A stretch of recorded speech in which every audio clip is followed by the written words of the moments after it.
Muchas bendiciones, mis amados hermanos. Es una bendición estar un día más junto a ustedes compartiendo la siempre viva y poderosa palabra de nuestro bendito Yahweh Yahshua. El día de hoy tengo la bendición de entregar este mensaje que lleva por título El nombre de Yahweh de acuerdo a las Escrituras. Nombre el cual nosotros lo podemos encontrar desde el principio en las Escrituras hebreas, en su idioma original, y lo vamos a ir desarrollando para poder entender muy bien de qué es lo que se trata. Quisiera partir con un texto bíblico que se encuentra en 1 Corintios capítulo 13, versículo 11, que dice así en el nombre de nuestro Señor Yahshua: Cuando yo era niño, hablaba como niño, pensaba como niño, juzgaba como niño, mas cuando ya fui hombre, dejé lo que era de niño. El día de hoy traigo este mensaje porque la iglesia de Yahweh, su pueblo santo, el pueblo adquirido de parte de Él, ya hace mucho tiempo dejó de ser un pueblo de niños. Ya hace mucho tiempo dejó de ser un pueblo que marca el paso, mediocre, y muchos niños en el espíritu el día de hoy ya son hombres o deberían ser hombres y dejar lo que era de niño. Cuando nosotros somos niños solamente nos vamos a quedar con aquellas historias que nos hacen sentir bien, aquella historia de fracasos y errores con las cuales nos identificamos muchas veces en la Escritura. Cuando somos niños vamos a repetir una y otra vez los fundamentos y nos vamos a quedar en eso. Pero cuando crecemos, somos capaces de recibir la palabra de verdad, de tener la capacidad de conocer aún más allá las cosas que nosotros queremos. Y esta palabra es para todos aquellos que quieren crecer, que muchas veces se les ha negado el acceso a conocer y que no tienen miedo de tomar mayores responsabilidades. Sabemos que aquellos que reciben mayor conocimiento también reciben mayor juicio, ya que ellos son capaces de conocer un poco más y entender un poco más. Por eso también se nos recomienda a no todos ser maestros, pero sí yo les recomiendo a todos conocer la palabra de nuestro Dios. Y cómo no, como ya hemos estado viendo de que Dios es uno, ese Dios tiene un nombre. Cuando nosotros vamos a la Escritura, vamos a ver que el sentido de los nombres es muy importante, ya que cada nombre de cada uno de los hombres y mujeres que encontramos en la Escritura tiene un significado, tiene una razón de ser. No es como el día de hoy que nosotros hablamos de algún artista y tiene un nombre espectacular porque su manager le dijo que así tenía que ser. En la Biblia no es así. En la Biblia no se repite un nombre porque lo encontraron bonito, sino que cada nombre tiene un sentido de ser y hay un misterio en los nombres que nosotros podemos encontrar. Por ejemplo, Adán, el primer hombre para muchos, aunque no todos lo crean así, su nombre representa lo que él es, un hombre rojizo, con sangre, traído de la tierra. Eso es lo que significa Adán. Y si es que nosotros lo podemos desglosar en el idioma hebreo, obviamente encontraríamos mayores riquezas, pero a grandes rasgos, esto significa el nombre de Adán. Y no es el único. Podemos ver cómo Dios también cambia los nombres de los hombres cuando Él trata directamente con ellos. Y podemos ver la historia de Abraham, que pasa a ser de un padre exaltado a Abraham, que significa padre de multitudes. Si se dan cuenta, Yahweh cambia el sentido de su nombre para traer consigo un nuevo ministerio, un nuevo llamado, un nuevo propósito. Eso es lo que significa cada nombre, un propósito. Podemos ver también el nombre de Isaac, su hijo, Yitzhak en hebreo, el cual significa risa, porque Abraham se rió cuando el Señor le dijo que iba a ser padre. Él fue el primero en reírse, no Sara, y desde ahí que queda su nombre, como risa, mostrando y recordándole a Abraham siempre cómo había sido la profecía de su hijo Isaac. Y después vemos el nombre de Israel, que sucede algo diferente a lo que pasó con Abraham, ya que Israel se gana ese nombre de una forma espectacular y recibe el nombre de el que lucha con Dios. Pasó de ser Jacob a llamarse Israel, y ese nombre él lo mantiene hasta el fin de sus días. Y muchas veces en la escritura nosotros podemos ver cómo se diferencia también este nombre.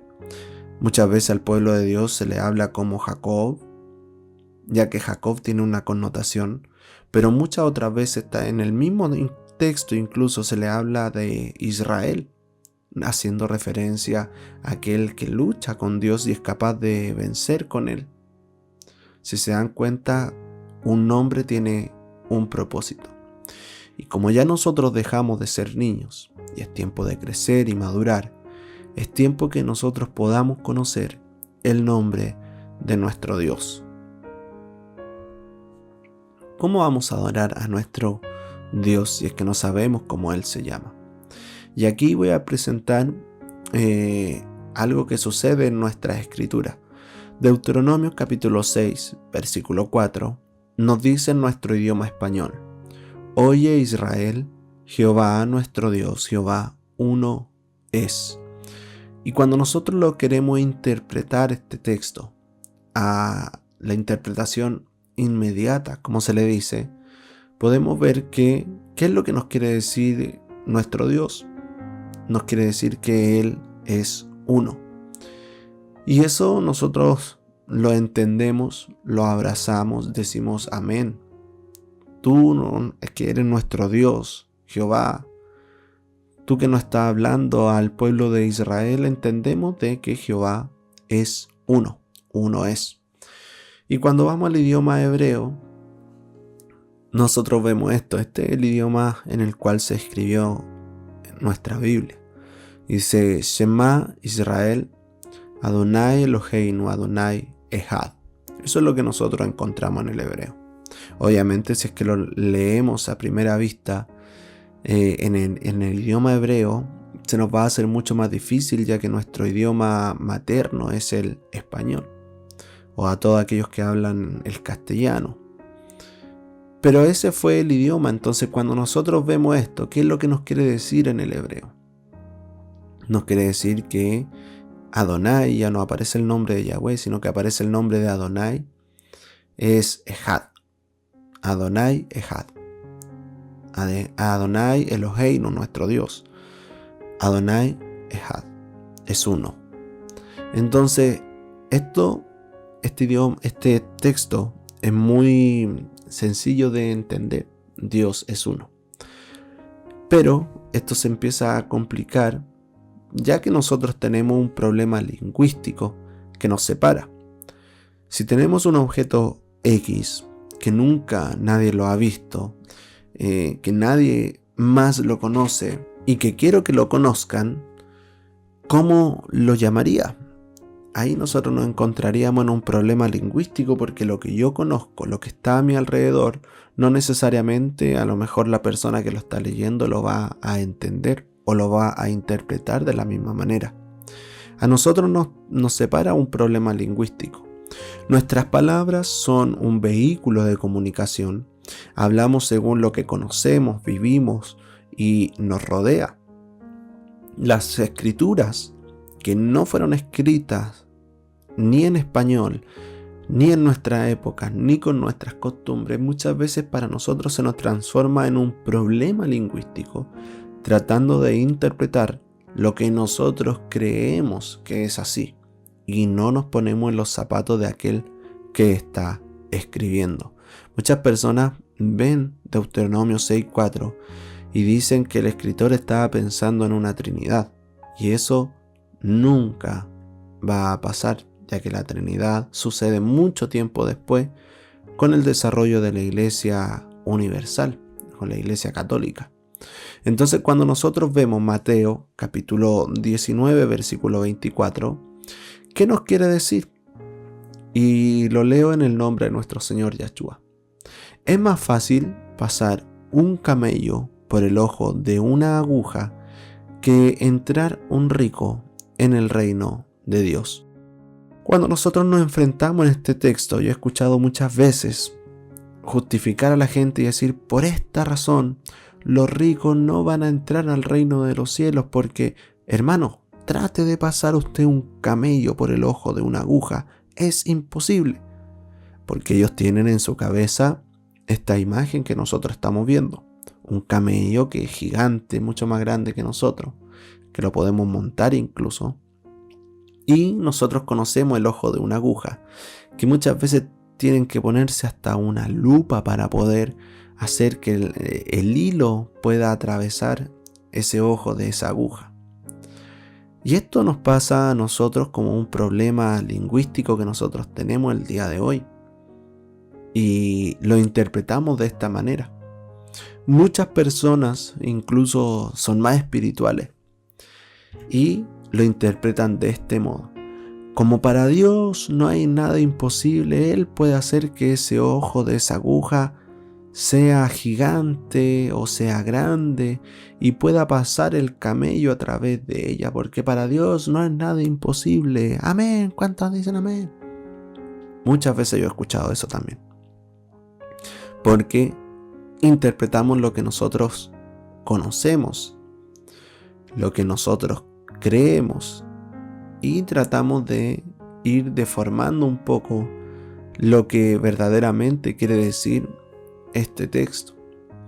Pero ahora, cuando nosotros vamos a la historia, podemos ver que el ojo de una aguja era una pequeña puerta que, cuando ya se cerraban las puertas de las ciudades, quedaban abiertas para los últimos viajeros que venían llegando, o como un tema de protección también, para resguardar los muros de sus ciudades, etc. Y esa pequeña puerta que nosotros vemos abierta sería el ojo de una aguja.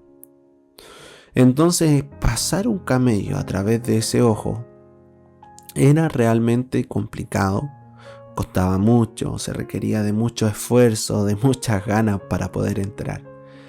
No era imposible, pero sí costaba mucho.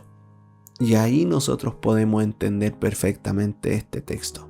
Es más fácil pasar un camello por el ojo de una aguja que entrar un rico en el reino de Dios. No es que sea imposible, va a costar mucho, a lo mejor horas humanas, mucho tiempo, esfuerzo, ayuda de otras personas, pero no es imposible. Así que todas las personas ricas que estén escuchando esta enseñanza, que reciban consuelo. Los ricos también pueden entrar en el reino de Dios. Pero hay textos un poco más difíciles. Aquí vamos a otro ejemplo. Lucas 17, versículo 37. Dice: Él les dijo, donde estuviere el cuerpo, allí se juntarán también las águilas. Y cuando nosotros escuchamos este texto podemos pensar, las águilas gigantes, ¿cierto? Se van a unir en el cuerpo de Dios y aquí estamos pura águila, y podemos pensar de ese modo. Pero cuando nosotros vemos el paralelo en Mateo capítulo 24, versículo 28, nos dice: porque donde quiera que estuviere el cuerpo muerto, allí se juntarán las águilas. Y como aparece un cuerpo muerto, entonces ahora estas águilas que se estaban reuniendo en el cuerpo de Dios ya se dan cuenta que no es cualquier cosa. Entonces, no, aquí hay algo raro. Son otras las águilas, ¿cierto? Porque están en un cuerpo muerto. Entonces nosotros, ¿cómo vamos a estar en eso, mi hermano? Y aquí comienzan los problemas. Y aquí, cuando una vez más lo interpretamos a la luz de la historia, en Israel específicamente, llaman águilas a aquellos buitres carroñeros que se encontraban por ahí. A eso ellos le llamaban águilas. Obviamente solamente en Israel. Cuando nosotros vemos cómo ha sido traída la Biblia que nosotros tenemos el día de hoy, podemos ver que son fragmentos bien pequeños. Imagínense este extracto del Salmo 90. Mide 15 centímetros, casi 16 centímetros. Y lo que está a la derecha es el Evangelio de Mateo. Ya ni siquiera escrito en hebreo, sino que ya es en una lengua griega. Y así es como nosotros fue reconstruida la Biblia que tenemos, fragmento tras fragmento. Cuando nosotros vamos al idioma hebreo, vamos a ver que tiene muchas letras. Y este es el paleo hebreo, es mucho más antiguo, son representaciones más bien dicho. Cada una de ellas tiene su propio significado, su propia numeración, su propio pictograma. Y esto fue obviamente perfeccionándose. Ya dejaron de ser representaciones, se convirtieron en letras. Y el judaísmo, de hecho, perfeccionó ese idioma y es lo que nosotros conocemos el día de hoy como lengua hebrea. De hecho, sacaron también su versión cursiva, que casi no se ocupa. Yo por lo menos no la he visto. Y ahí está también el nombre de cada una. La Aleph, la Bet, la Gimel, Dalet, He, Bab, Sayin, Yet, Tet, Yod, Kaf, Lamed, Mem, Nun, Samej, Ayin, Pet. Y ahí podemos ver cada una de esas letras. Y si se dan cuenta, en el lado derecho, la transcripción de cada una de ellas, lo que podemos encontrar es que no hay vocales. Son solamente letras consonantes. Y uno podría decir entonces, ¿cómo es que hablan los judíos, los que se hacen llamar hebreos? ¿Cómo es que hablan? Bueno, ellos tienen sus propias pronunciaciones y para poder entenderlas y conocerlas, nosotros tendríamos que aprender hebreo para poder hacerlo. El hecho de que ellos tengan solamente consonantes no es un impedimento para que ellos puedan hablar. Imagínense nosotros como con lengua castellana pusiésemos una P, una S, una M, R. Imposible poder pronunciar esas palabras. Sin embargo, ellos tienen su fórmula, ellos tienen su lenguaje, su propio lenguaje, y lo pueden hacer porque es su lengua materna. Ahora, cuando nosotros vemos este nombre Elohim, que de hecho fue el que está en Deuteronomio 6:4, este nombre Elohim fue el primer nombre con el cual nosotros nos podemos acercar a Dios. Es la primera descripción, y lo pongo entre comillas, nombre, escrito para definir a Dios, porque Elohim, ahora vamos a ver qué es lo que significa.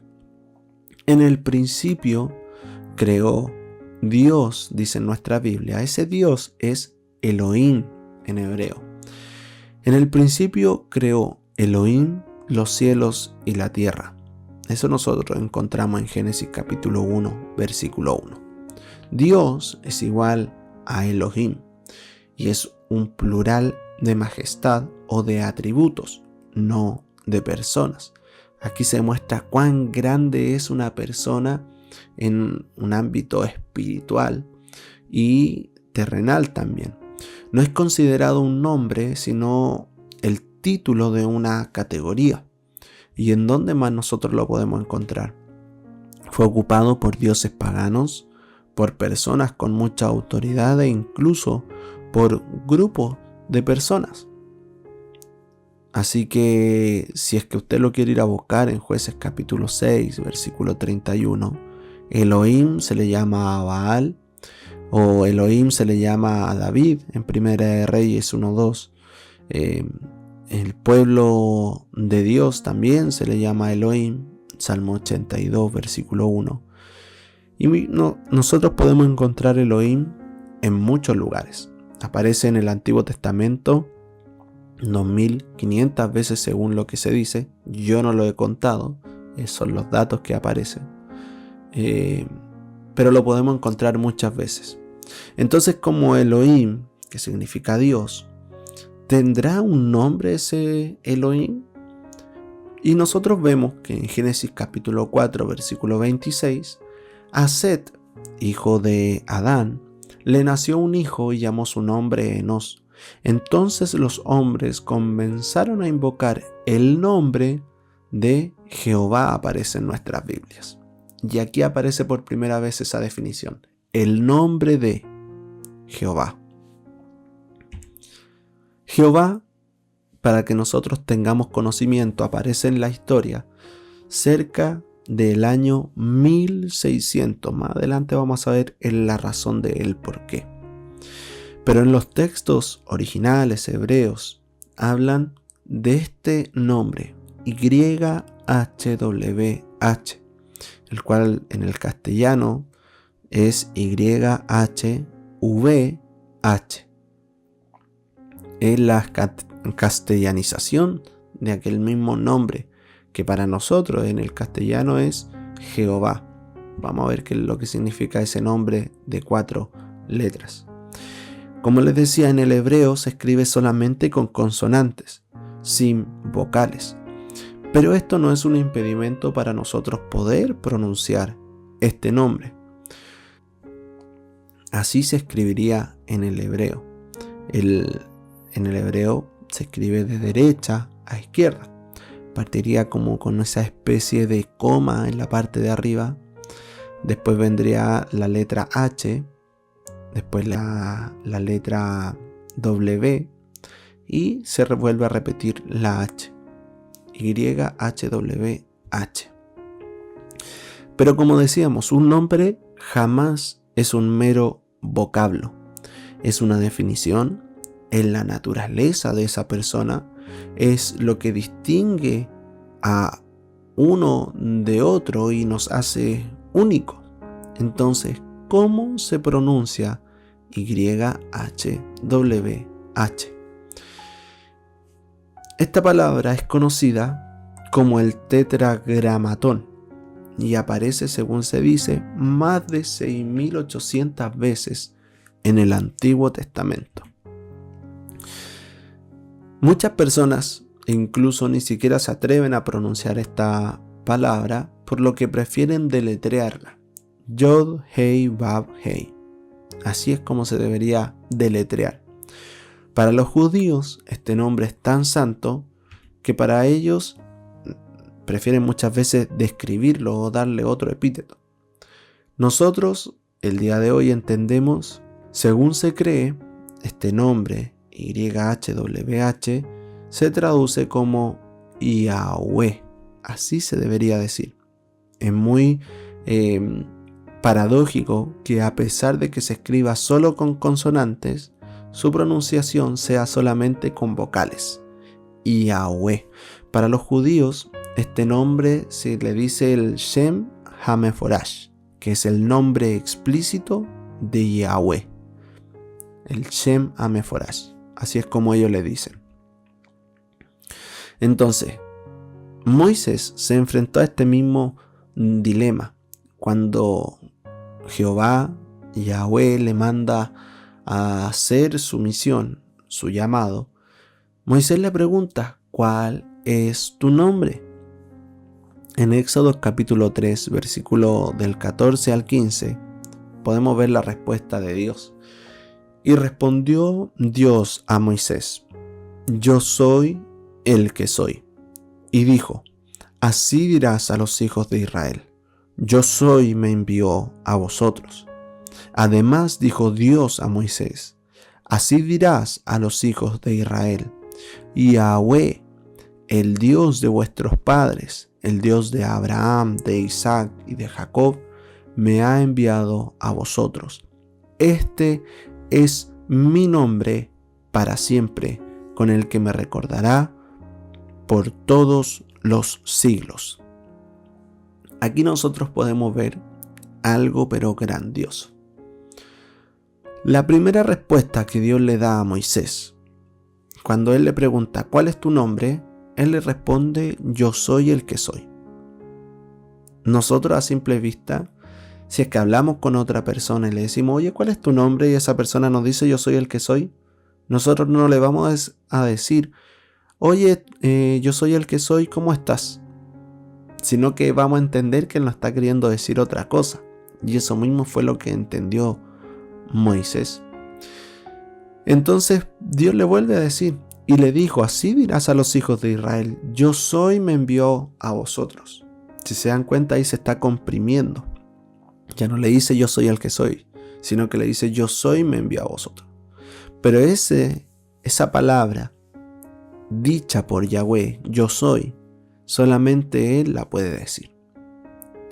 Porque aquí agrega: y además dijo Dios a Moisés: así dirás a los hijos de Israel. Si se da cuenta, no le vas a decir yo soy, sino que le vas a decir Yahweh, YHWH. En el hebreo, Dios le dice a Moisés: Eye Asher Eye, yo soy el que soy. Así dirás a los hijos de Israel: Eye me envió a vosotros. Si se dan cuenta, este es un verbo hebreo que es ser o estar. Literalmente se puede traducir incluso como yo seré el que seré. Pero cuando Moisés se presenta al pueblo, no les puede decir yo soy me envió a ustedes, Eye me envió a ustedes, porque Él nos envió a sí mismo, sino que Yahweh, y por eso aparece esa tercera definición. Esa palabra YHWH no quiere decir yo soy, sino que ese fue el nombre que Yahweh le entregó a Moisés para que él pudiese hablarle a la gente. Eye Asher Eye, yo soy el que soy. Eye, yo soy.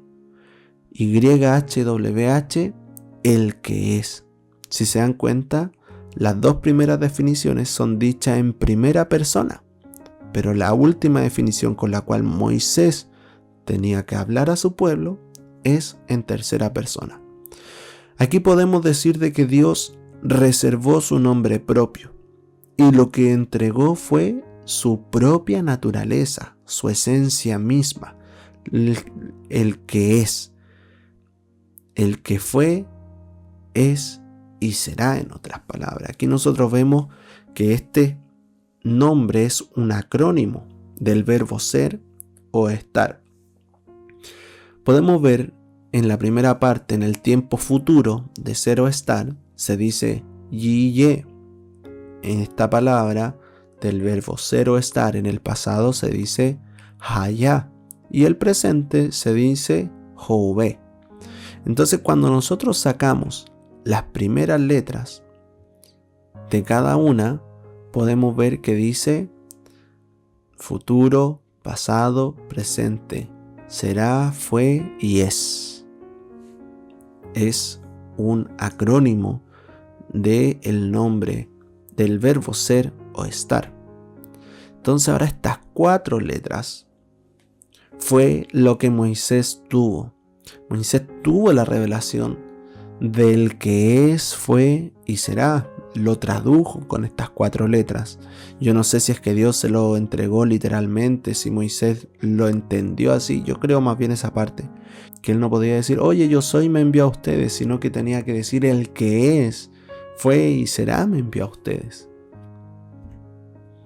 De hecho, Éxodo capítulo 6 versículo 3 nos dice: y aparecí a Abraham, a Isaac y a Jacob como Dios omnipotente, como El Shaddai se puede decir en hebreo, mas en mi nombre Yahweh no me di a conocer a ellos. Apocalipsis capítulo 1, versículo 8. Dice el Señor, el que es, y que era, y que ha de venir, el Todopoderoso, el Shaddai, el Omnipotente. Eso es lo que quiere decir Todopoderoso. Aquí nosotros vemos los rollos del Mar Muerto, que es un extracto de Salmos, que datan de la mitad del siglo I después de Cristo. Y aquí nosotros podemos ver cómo ha evolucionado a través de la escritura. Esto es en el Paleo Hebreo, que el Paleo Hebreo es por el 1100 a.C. y fue usado hasta el 300 después de Cristo. Y se usaba hace mucho tiempo. Y aquí nosotros podemos ver cómo la escritura va evolucionando. Y podemos ver cómo se escribía antes el nombre de Yahweh y cómo se escribe el día de hoy.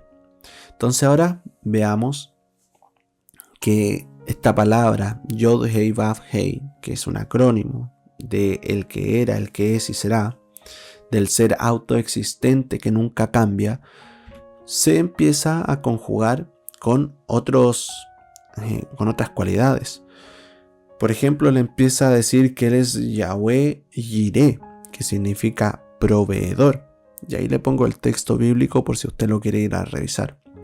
Él se dice ser Yahweh Rafa, sanador, Yahweh Nisi, Yahweh Shalom, Yahweh Sabaoth, Yahweh Makadesh, Yahweh Raha, Yahweh Sidenku, Yahweh Samá.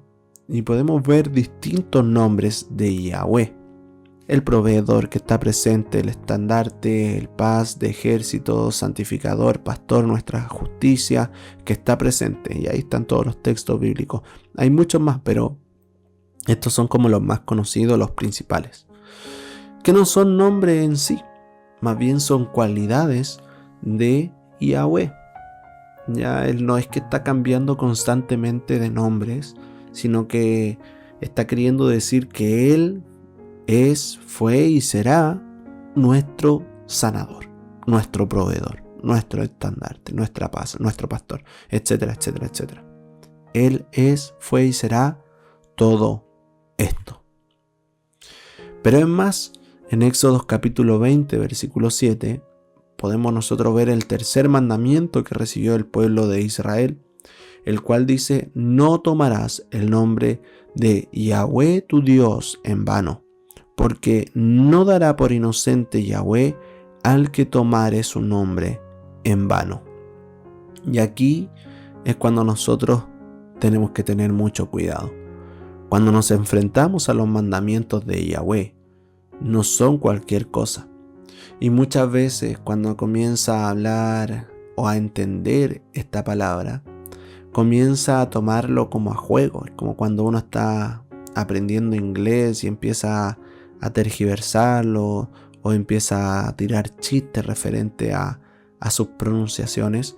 Aquí es cuando nosotros tenemos que tener cuidado con el nombre santo de nuestro Dios, porque no se debe tomar en vano. No se debe tomar para el juego, no se debe tomar para blasfemar su nombre, porque Yahweh no dará por inocente al que toma su nombre en vano, o al que lo toma y lo desprecia.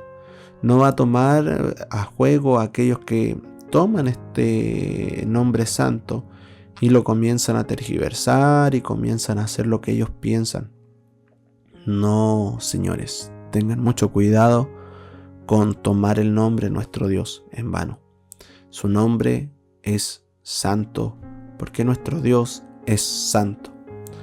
Entonces, como el pueblo de Israel tenía temor de pronunciar su nombre en vano, se comienza a decir de que incluso aquellos sacerdotes que estaban en el templo llevando todos los rituales religiosos que ellos tenían, dejaron de pronunciar su nombre para que la gente no pecase. Por lo tanto, cuando hacían sus liturgias, lo que hacían era tragarse el nombre, pronunciarlo de una manera muy baja, pronunciarlo para ellos.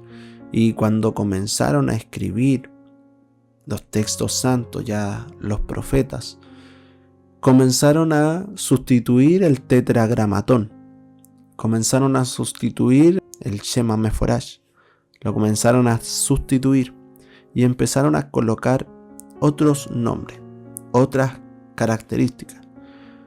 Por ejemplo, Adonai, para decir el Señor. Por eso, por ejemplo, en Deuteronomio 6:4 dice: Shema Israel Adonai Eloheinu. Debería ser Yahweh Eloheinu, pero ¿cómo lo escribieron? Adonai, el Señor.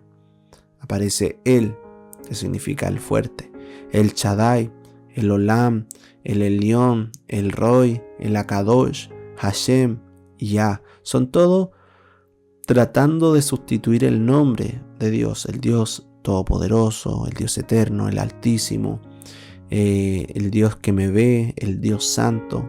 De hecho, decir Hashem es decir el nombre. O sea, imagínate cómo llega el nivel de reverencia. O lo abreviaban, Yah. Eso nosotros lo vamos a encontrar generalmente en los salmos. Alabado sea Yah, cuando nosotros decimos aleluya. Isaías 52, versículo 6 nos dice: Por tanto mi pueblo sabrá mi nombre por esta causa en aquel día, porque yo mismo que hablo, he aquí estaré presente. Como se ocultó este nombre cuando ellos fueron exiliados y tuvieron posteriormente su regreso, ya nadie hablaba hebreo, muy pocas personas. Y sobre todo el tetragramatón ya se le había olvidado cómo es que se pronunciaba. Perdieron su nombre y los que sabían cómo se pronunciaba lo callaban, obviamente para que no lo blasfemaran. Y esto fue cumplimiento de la palabra de Dios, que aquel nombre se iba a perder, pero cuando Él estuviese presente. ¿Quién estuviese presente? Dios, nuestro único Dios. Él iba a manifestar su nombre y su pueblo iba a saber su nombre, porque Él iba a estar presente. Entonces Adonai pasa a tomar una importancia tal, y ahí después lo vamos a ver por qué. Los masoretas crearon un sistema de vocales, de puntuación y acentos para preservar la pronunciación del idioma hebreo. Esto fue hecho del 500 al 700 después de Cristo. Y nosotros, por ejemplo, nos enfrentamos a este texto que se lee de derecha a izquierda y le resultaba muy difícil poder entender qué es lo que quiere decir este texto. Pero gracias a los masoretas que pusieron sistema de puntuación por arriba, por abajo, pusieron esas pequeñas T que parecen, permitieron que ellos pudiesen leer de mejor manera y entender que, por ejemplo, aquí dice Bereshit bara Elohim. En el principio creó Dios. Esto solamente es una ayuda para su lenguaje.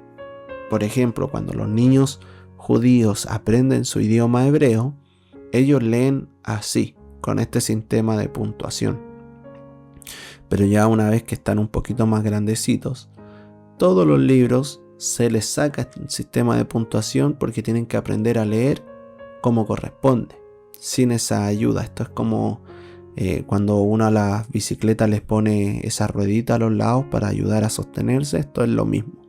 Esto es la ayuda para que nosotros podamos entender, y nosotros, sobre todo que no hablamos hebreo, se nos hace mucho más fácil poder estudiar el idioma y poder estudiar su pronunciación, aunque es muy difícil para mí, por lo menos que llevo mucho tiempo viendo estos temas, me cuesta mucho incluso el día de hoy. Entonces, ¿cómo pasamos de Yod Hei Vav Hei, de la YHWH, a Jehová? Y esa es una gran pregunta. Esta palabra que nosotros tenemos aquí es la palabra que les dije que no se olvidaran, que iba a tomar una importancia muy grande. Es una Aleph, una D, una N y una Y. Y a estas palabras los masoretas le agregaron su puntuación para poder leerla, para saber que lo primero era una A con una E cortita abajo, una O y una A también. Le agregaron vocales para poder entender que esta palabra es Adonai. Si se fijan, esa E es tan corta que ni siquiera se pronuncia. Adonai. Eso es lo que quiere decir lo que nosotros estamos leyendo. Esta sería la palabra por sí sola, y este sería con el sistema masorético de puntuación. Entonces, la palabra Adonai se ocupa para no pronunciar el nombre de Yahweh en vano, para no pronunciar el tetragramatón en vano. Entonces, ese sistema de puntuación, cuando llegaban al nombre explícito, a la Shema Meforash, le seguían manteniendo este sistema de puntuación para, cuando estuviesen leyendo, recordasen, llegan al nombre explícito, llegan al nombre de 4 letras y ellos decir Adonai. Pero ¿qué es lo que pasa cuando nosotros somos personas que hablan en cualquier otro idioma, castellano en nuestro caso, y nos acercamos a esta palabra? ¿Qué es lo que dice? Yehová. Y vamos a decir, el nombre de Dios es Yehová. Los traductores obviamente no conocían esta costumbre, por lo cual solamente traducían lo que entendían. Yo prefiero tomar esta postura. Hay muchos que piensan que no, esto lo hicieron para ocultarnos el verdadero nombre, y sí, puede ser. Pero yo creo que esto que nosotros estamos conociendo el día de hoy es solamente porque existe el internet, y ya el conocimiento se ha llevado de tal forma que cualquier persona que quiera aprender un poco más, cosa de leer. Entonces ellos tradujeron Yehová, que con el tiempo pasó a ser Jehová. Esto fue una manera exitosa por el pueblo judío para esconder el nombre de Dios a los pueblos paganos. Y ahí volvemos nuevamente a lo que veíamos en un principio, a aquel problema lingüístico que nosotros tenemos. La única forma para nosotros acercarnos al verdadero sentido de la palabra es a través de su idioma original.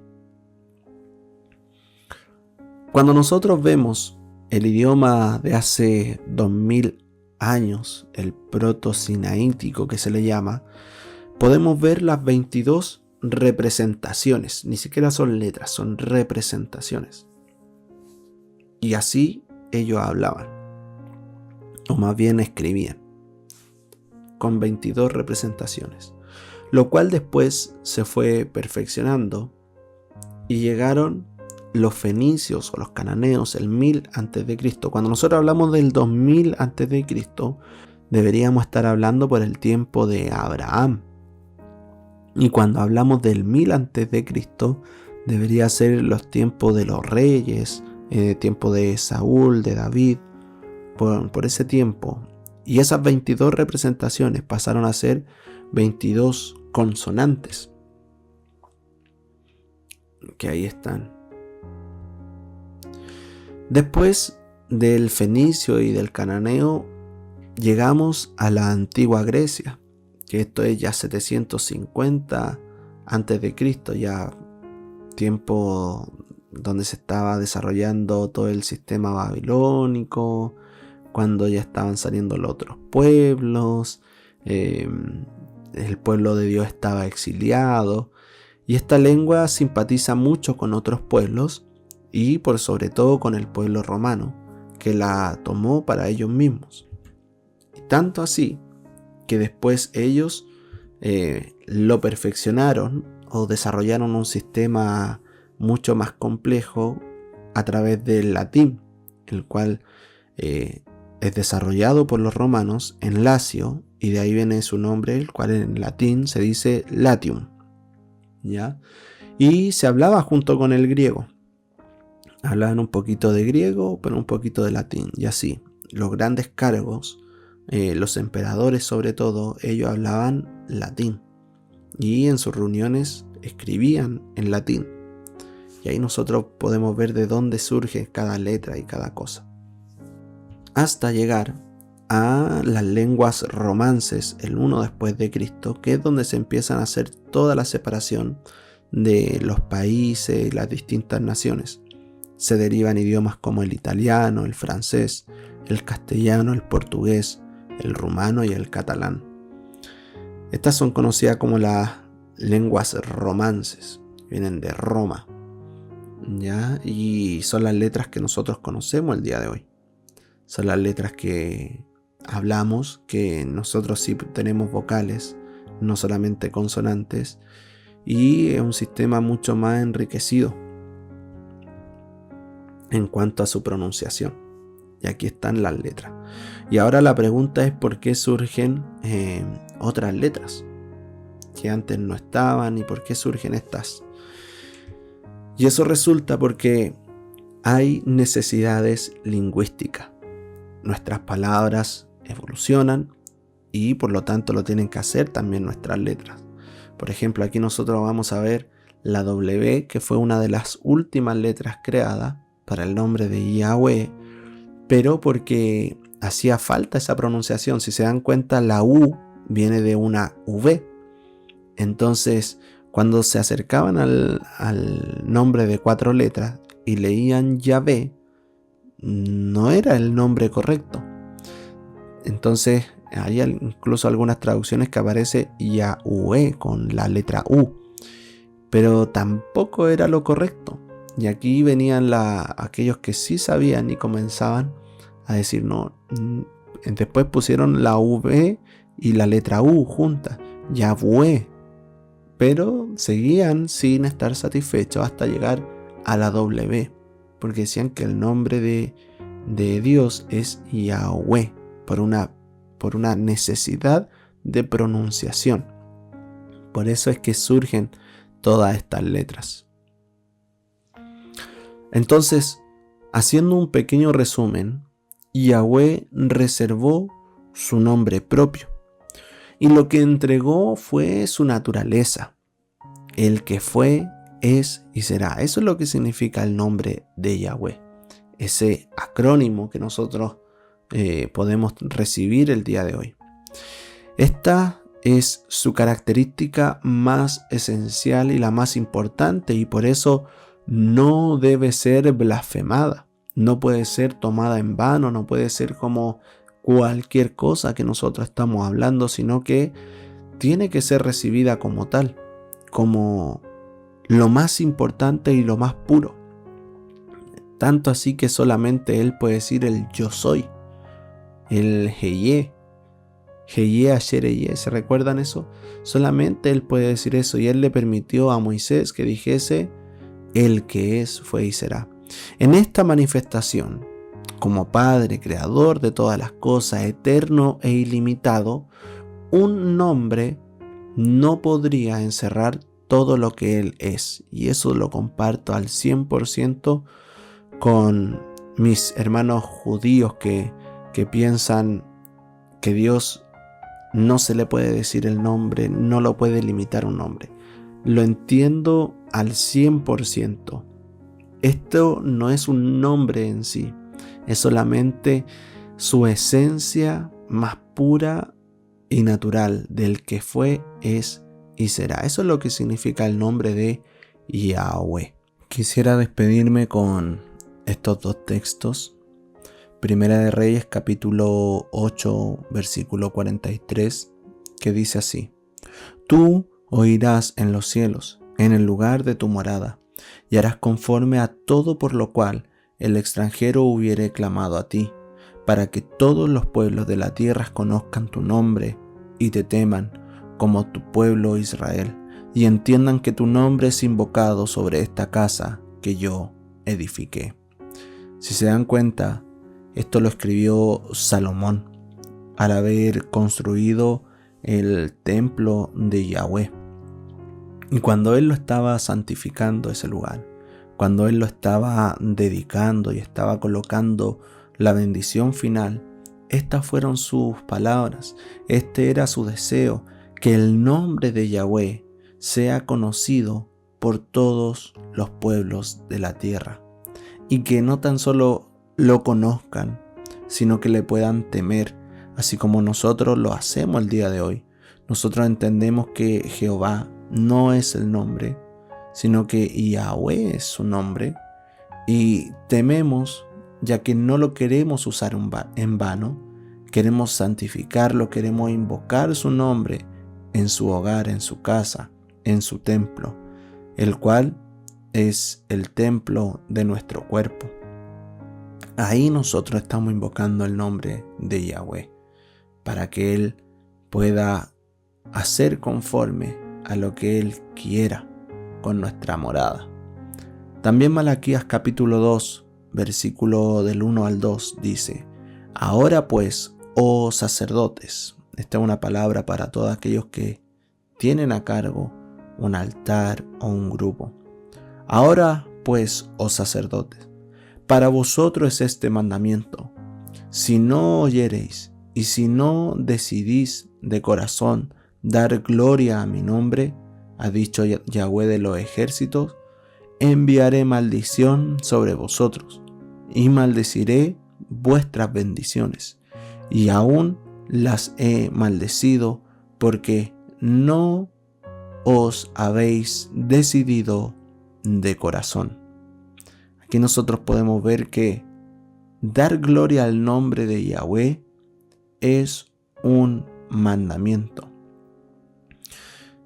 Y todos los sacerdotes, aquellos que están por delante, que fueron seleccionados por Yahweh, deben de dar gloria a su nombre. Tanto así que si no lo hacemos, aquellas bendiciones que nosotros tenemos han de recibir maldición por medio de Él. Y esto sucede porque no se han decidido en su corazón. Yo en este canal de YouTube tengo una prédica que dice eso: decídete en tu corazón, y explico un poquito más por qué las personas no se deciden en su corazón. Son incapaces de tomar una decisión conforme al corazón de Dios y darse vuelta por completo a la mirada de Dios, a lo que Él está demandando en esta hora. Preferimos quedarnos en la comodidad, quedar bien con la gente, antes de quedar bien con nuestro Yahweh. Espero que esta enseñanza haya sido de bendición, y en una próxima oportunidad vamos a ver lo que significa el nombre de Yahshua, para que puedan seguir en este canal.